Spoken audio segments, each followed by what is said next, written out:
Hi, this is Eric Starks doing my current research paper on corporate strategies and the relationship between communities and multi-use infrastructures.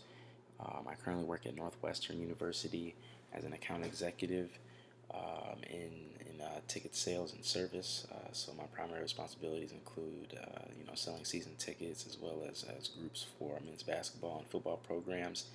I got a vast interest within this research paper because we're currently doing a renovation of about, I would say, maybe almost $400 million worth of projects on campus.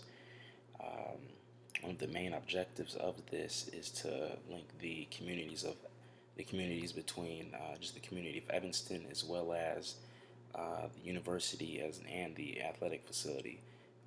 We're kind of separated on campus between the university and kind of athletics, so this would encompass bringing those two together and then bringing the community together with different initiatives that we have and different events that we have that would use these facilities. So that would be the primary objective of that. So with that, a little bit background about the sports industry is it's currently a $60 billion industry and is still growing through different sports. The purpose of my research is to gain an understanding of strategies used by these teams and communities to help form a organic and free-flowing relationship. Um, Winning records are not only the only measured success, but the community perception of the teams and these owners, available resources that the community can use these facilities, and then just overall, look of these facilities to match with the community. One initiative of many teams and different athletics would be creating a public health concern and creating a partnership with these neighborhoods within their cities that they operate in.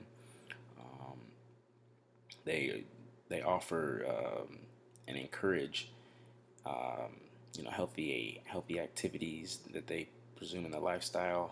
Some of the things that they work with youth is to um, get them to not use drugs and alcohol. And they also, nurture and provide nutrition and fitness activities for these children to stay out of trouble and, stay out of the streets. Um, another key piece in my paper was revitalizing and rebranding areas. A lot of, I would say, major league teams would be in downtown areas, and with an increase in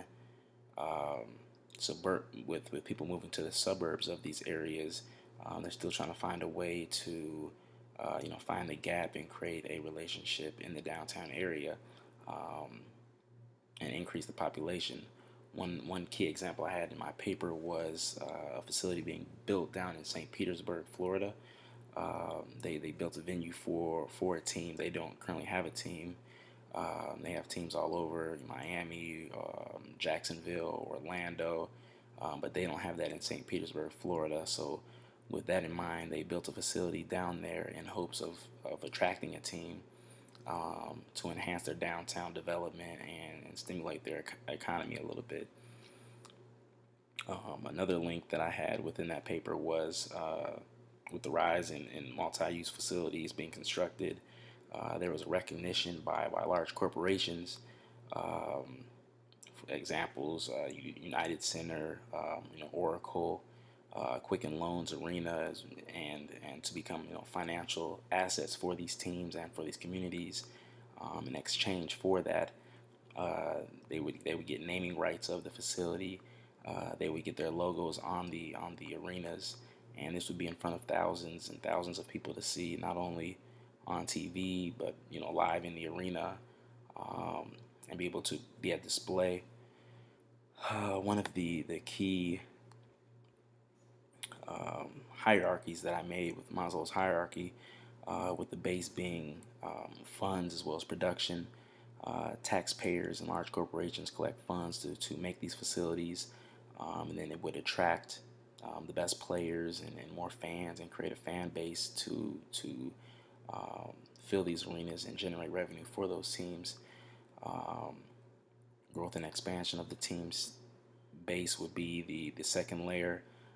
Having a relationship within the community would be the third. And just to be the best they can would be my second to last. And then social responsibility would be at the top of my pyramid. One example I had comparing teams was the New York Knicks, the Chicago Bulls, and then the New Orleans Pelicans. Um, by revenue numbers, the New York Knicks had $913 million in revenue. The Chicago Bulls had $623 million in revenue, and the Pelicans with $385 million in revenue.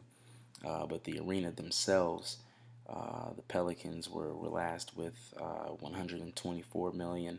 The Chicago Bulls with 640 million at the arena value, and the New York Knicks with a value of $1 billion at the Madison Square Garden.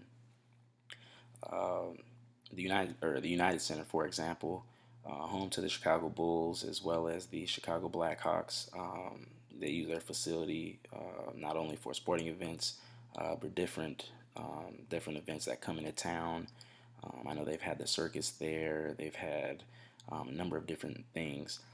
So just last year, they generated $232 million in 2014 with both teams in ticket sales as well as food and drink concessions. So that only accounted for about 37% of their whole revenue. The other $392 million in revenue came from hosting events outside of the Bulls and the Blackhawks. Disney came to town. Neil Diamond, the circus came. So they host a number of events to make up in revenue, to host that relationship between the community as well as different events to harness their revenues.